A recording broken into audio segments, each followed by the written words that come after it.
нийгмийн даатгалын сан бол их том тогтолцоо юм байна. Тэтгэврийн реформ гэж хэлмээргүй байна. Энэ бол нийгмийн даатгалын тогтолцооны реформ баг гэсэн. За тэгээд нийгмийн даатгалын санг төрийн мөнгө биш гэж хэлхийн тулд төр өөрөө бүрэн оролцоо болох хэрэгтэй. Бие даалгаад явуулах хэрэгтэй.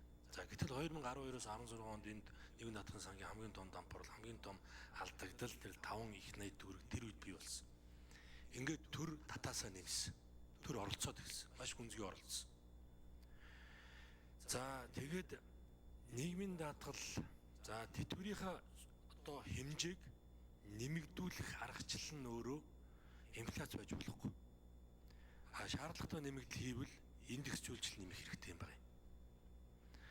За нийгмийн даатгалын тогтолцоо доторын гол одоо философи нь юу гэдэг вэ гэхээр тэтгэврийн хэмжээ бол шууд шимтгэлтэйг л холбоотой байх хэрэгтэй. Ичнээн дөрвийн шимтгэл төлсөй. За чухлын сайд нэмж хариулъя. Тэтгэврийн хэмжээ бол шимтгэлээр л тогтно. Хэдэн дөрвийн шимтгэл төлсөйн тэр хэмжээнийхээ тэтгэврэл тогтоолгоно. Харин нэгэн тогтоолгосноос хойш инфляцид идэвхлэхгүй байх бод төсөлтийг нь хангах нь бол төрийн үүрэг. Тэгээ тийм ч учраас энэ хуулийн дотор нь тэгж орсон байгаа юм. Одоо инфляцтай уялдуулж жил бүр нэмнэ гэдэг.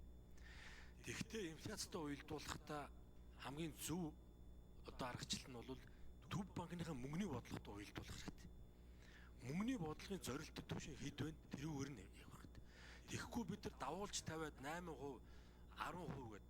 Одоо инфляцийн маань зорилтод гол одоо голчин 6 гэдэг хахад нь аваад 10% нэмчих юм бол энэ одоо мөнгөний бодлого биелэхгүй.